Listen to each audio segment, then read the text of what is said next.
پچھلی نشست میں ہم نے کچھ تو شرک کی حقیقت و اقسام کے بارے میں تمہیدی گفتگو کی، اور پھر شرک فی الذات کی جو دو شکلیں دنیا میں رہی ہیں، ایک وہ کہ جو جلیل القدر پیغمبروں کی امتوں میں پیدا ہوئی، خدا کا کسی کو بیٹا یا بیٹی بنا دینا، اس کا ذکر ہو چکا ہے، اور ایک فلسفیانہ مذاہب میں ہمہ اوست پینتھیزم کی شکل میں یا گاڈ انکارنیٹ، عیسائیوں میں بھی ایک عقیدہ رہا ہے، آج نہیں ہے۔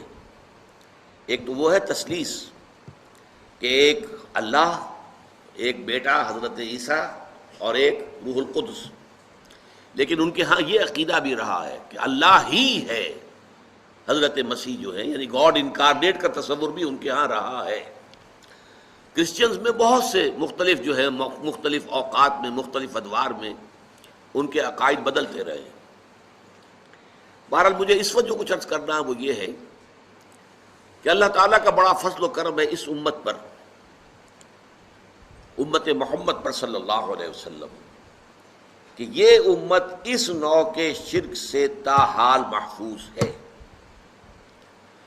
اگرچہ عوام الناس کے درجے میں یا شاعروں کی مبالغہ آرائی میں نعتیں کہتے ہوئے جب حدود سے تجاوز کر دیا جاتا ہے، اس میں کچھ شائبہ پیدا ہو جاتا ہے، لیکن کسی بھی مستند فرقے، مستند مسلک کے مستند عقائد میں ایسی کوئی چیز موجود نہیں ہے جسے شرک فی الذات سے تعبیر کیا جا سکے۔ مثال کے طور پر آپ کو ایک شعر سنا رہا ہوں، وہی جو مستوی عرش تھا خدا ہو کر، اتر پڑا وہ مدینے میں مصطفیٰ ہو کر۔ کیا ہے یہ؟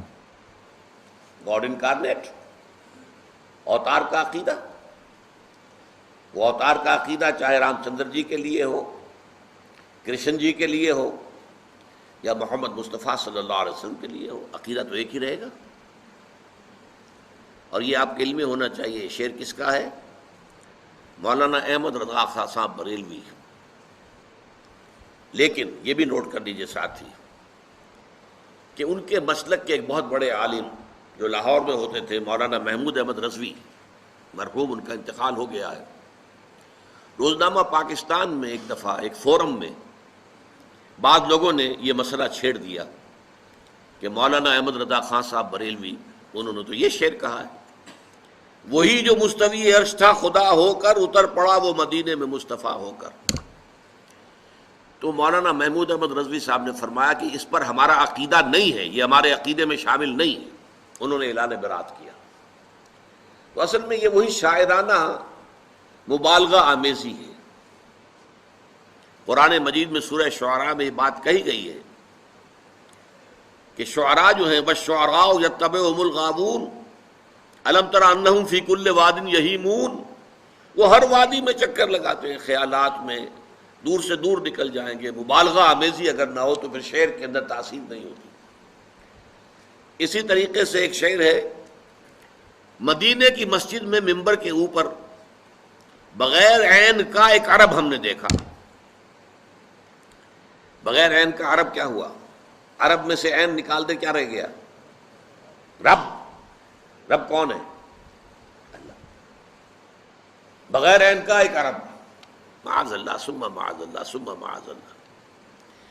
یا ایک اور لفظ ہمارے یہاں استعمال ہوتا ہے کہ وہم پیدا کرنے کے لیے، ایہام جس کو کہتے ہیں، احمد بے میم۔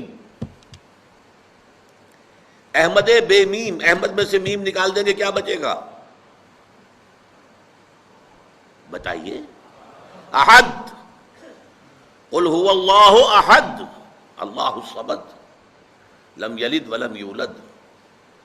تو اس طرح کی باتیں شاعری میں، عوام میں، واعظوں میں، نعت گو لوگوں میں، یہ ان کے ہاں تو اس طرح کی چیزیں آپ کو مل جائیں گی، لیکن یہ کہ خدا کے فضل و کرم سے یہ امت تاحال اس سے بحیثیت مجموعی محفوظ ہے، اور کسی بھی مستند فرقے کے مستند عقائد میں ایسی کوئی شے موجود نہیں ہے کہ جسے شرک فی ذات قرار دیا جا سکے۔